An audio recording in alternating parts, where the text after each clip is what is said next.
I will never forget that day. The air was filled with the dry, sunny smell that is so characteristic of California, but my heart felt as cold as if it had been soaked in ice water. That day was supposed to be an important milestone in my life. Our real estate agency, which my wife and I had worked hard at for many years, was finally about to sign its biggest deal ever. But right there at the signing, when I saw that text message pop up on my wife's phone screen, I knew that my world had completely collapsed. My name is John, I'm 42 years old, and I'm a structural engineer. My wife, Sarah, is 35 years old and a real estate agent. We live in Irvine, California, a city known for its well-planned communities and beautiful environment. Sarah and I have been married for 10 years, and from the outside, it seems like we were made for each other. I will never forget that day. The air was filled with the dry, sunny smell that is so characteristic of California, but my heart felt as cold as if it had been soaked in ice water. That day was supposed to be an important milestone in my life. Our real estate agency, which my wife and I had worked hard at for many years, was finally about to sign its biggest deal ever. But right there at the signing, when I saw that text message pop up on my wife's phone screen, I knew that my world had completely collapsed. My name is John, I'm 42 years old, and I'm a structural engineer. My wife, Sarah, is 35 years old and a real estate agent. We live in Irvine, California, a city known for its well-planned communities and beautiful environment. Sarah and I have been married for 10 years, and from the outside, it seems like we were made for each other. I have a stable job and a good income, and Sarah has carved out a niche for herself in the competitive real estate market with her passion and professionalism. Together, we founded a small real estate agency, which was booming, and we were living an enviable life. However, beneath the surface, cracks in our marriage had long since begun to grow. Perhaps it was because we were too comfortable, or perhaps it was because we were both too focused on our careers, but Sarah and I were spending less and less time together, and our passion for each other was fading. We no longer talked about everything, as we had when we were newlyweds, and even simple greetings became perfunctory. I tried to change the situation, but Sarah always rejected me, citing her busy work schedule as an excuse. Just a few months ago, Sarah took on a major client, Mark Anderson, a wealthy businessman from Los Angeles who plans to purchase a luxury home in Irvine as a vacation villa. Mark is a generous client with extremely high expectations for the property, and the commission will be very substantial if the deal is successful. Sarah attached great importance to this, devoting almost all of her energy to this deal. I understood her ambition and was proud of her efforts. However, as time went on, I began to notice something was wrong. Sarah started working overtime frequently, sometimes not returning home until late at night. She was also always on her phone, as if she was afraid of missing something important. What made me even more uneasy was that she began to avoid me deliberately or inadvertently, with a twinkle and evasiveness in her eyes that I had never seen before. My intuition as a man told me that there was something going on. I started to keep an eye on Sarah's whereabouts in an attempt to find out the truth. I went through her phone records and checked her social media accounts, but to no avail.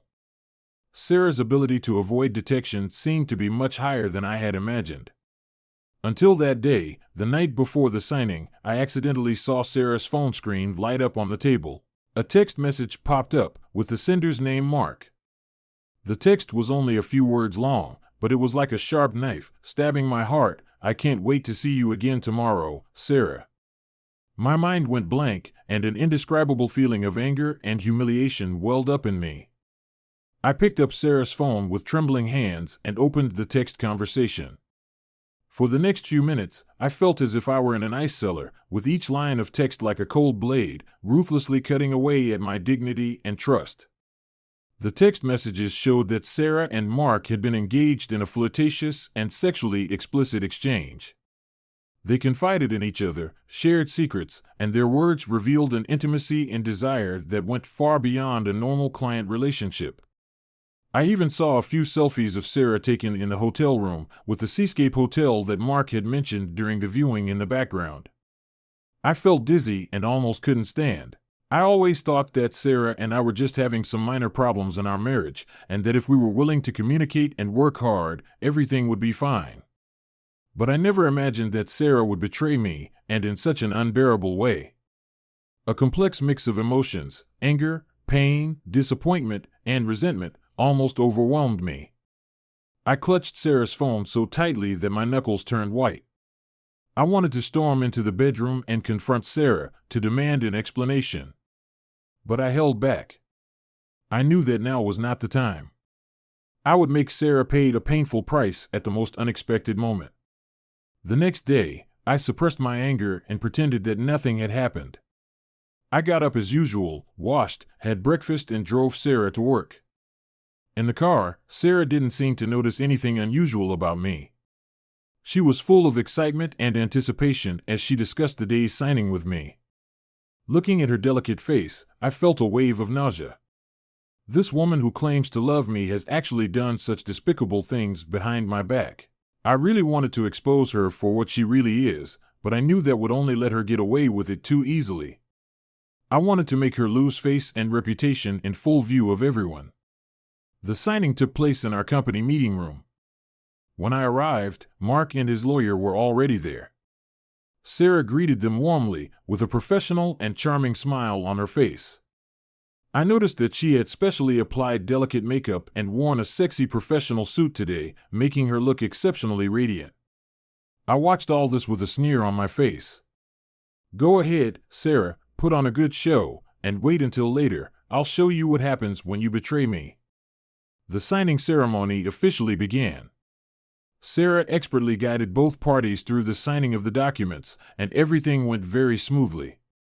Mark seemed very satisfied with the deal, with a smile on his face the whole time, and every now and then he would crack a joke with Sarah, their interactions appearing exceptionally intimate and natural. My fists clenched tighter and tighter, my fingernails almost cutting into the flesh.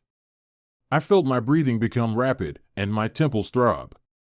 I knew I had to remain calm and wait for the perfect moment.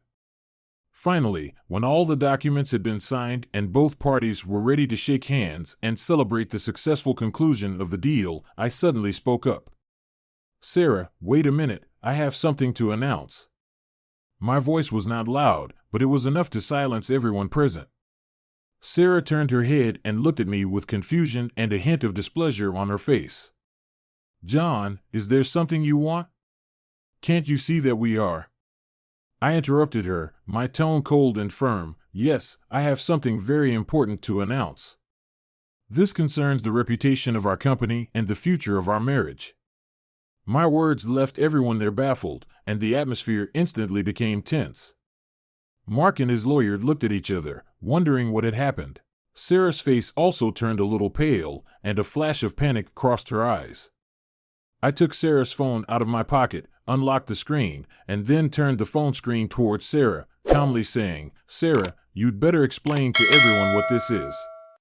Sarah glanced at the phone screen, and her face instantly turned pale as paper, and her body began to tremble slightly.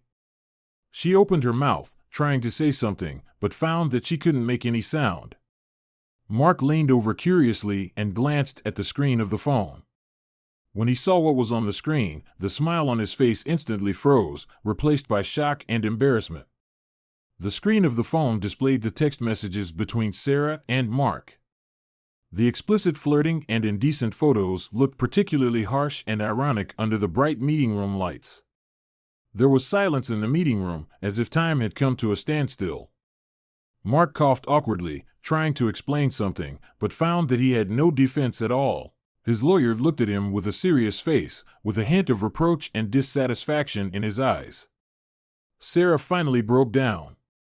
She covered her face and burst into tears. As she cried, she apologized to me intermittently and begged me to forgive her. But her apology sounded so hypocritical and ridiculous to me. "Sarah, you don't have to act anymore." "I've seen enough," I coldly interrupted her, my tone full of disgust and contempt. "From now on, you are no longer my wife, nor are you a partner in our company. You will bear the consequences of everything you have done." After saying this, I turned around and said to Mark and his lawyer, "Mr. Anderson, I'm very sorry, but the signing ceremony is over today. Due to personal reasons, our company is unable to continue with this transaction. I sincerely apologize for any inconvenience caused." Mark's face turned pale, but he was a man of the world and quickly regained his composure. He nodded and said in a cold tone, "Mr. John, I understand your decision. But I must say that I am really disappointed with your company's professionalism and work ethic. I don't think there is any possibility of cooperation between us." I shrugged, as if it didn't matter. "Of course, that's your prerogative. But I would like to remind you, Mr. Anderson, that some women are not as good as they seem. You'd better keep your eyes open, or you'll regret it in the future." With that, I walked out of the meeting room without looking back, leaving Sarah there, crying and desperate. I knew that my plan for revenge had only just begun. In the following days, I began to deal with the divorce. I hired the best lawyer and was determined to make Sarah pay. I didn't budge an inch when it came to dividing the assets and tried to minimize my losses. I was even more uncompromising when it came to the company's shares and was determined to kick Sarah out. Sarah tried to save the marriage. She came to me many times, apologizing with tears in her eyes and promising that she would never make the same mistake again. She even enlisted the help of our parents and friends to persuade me. But I was determined and no one could change my mind. I told Sarah that the price of betraying your marriage cannot be paid with an apology. She had to pay for her actions, and pay dearly.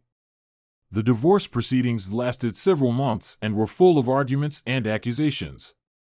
Sarah did everything she could to get more property and company shares, including distorting the truth and spreading lies.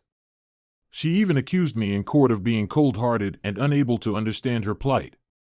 But I had already seen through her true colors, and her tears and performances didn't affect me in the slightest.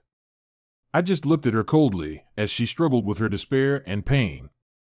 Eventually, the court verdict came out.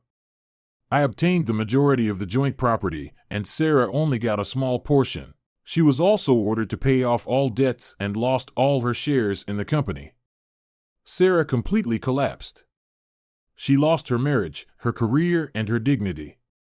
She became a loser with nothing, and was despised and mocked by everyone. I knew that my revenge had succeeded. I made Sarah pay the price she deserved and taught her a painful lesson for her betrayal. But I didn't feel any joy or satisfaction. Instead, I felt an emptiness and loss.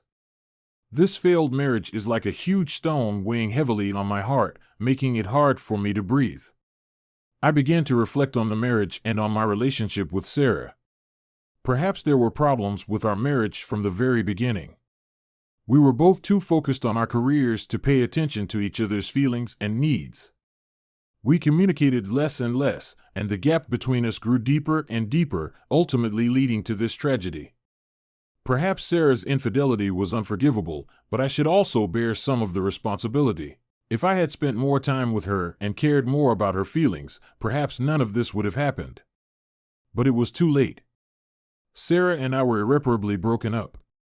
The trust and love between us had been destroyed by Sarah, and it could never be repaired. After the divorce, I sold our house in Irvine and moved to a small apartment in downtown Los Angeles. I quit my job and started to take on new challenges.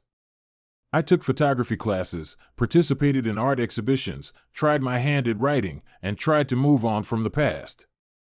I spent a lot of time healing and rebuilding my life. I began to reevaluate my life and rethink the meaning of marriage and relationships. I realized that marriage is not just a union of love, but also a manifestation of responsibility and commitment. Once you choose to get married, you should be loyal to each other and to your commitment. Sarah's betrayal made me deeply doubt and fear marriage. I didn't know if I could ever trust love again or enter into marriage again, but I knew that I couldn't let the past haunt me forever. I must face the future bravely and start my life again. I began to try dating and meet new people. I discovered that there are still many beautiful things in the world worth pursuing and cherishing. I slowly began to emerge from the gloom and regain the joy and hope in my life.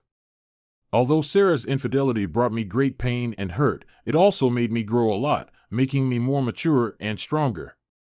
I learned to cherish what is in front of me, to let go of the pain of the past, and to face the future bravely. I know that the road ahead is still long, but I believe that as long as I persevere and work hard to move forward, I will definitely be able to find my own happiness. And Sarah? I haven't seen her since the divorce. I heard that her real estate agent career has fallen apart and her reputation has completely soured. She can no longer stand in Irvine and has been forced to move to another city. Sometimes I think about Sarah and the good times we had, but I no longer feel any hatred or resentment. All that remains is a faint sense of regret and a sigh. Perhaps this is life. It is full of change and surprises, of pain and joy. We cannot predict what the future will bring, so we must cherish the present and face everything that comes our way. And that's the end of the story. If you like this story, please subscribe to my channel, and I will continue to bring you more exciting stories.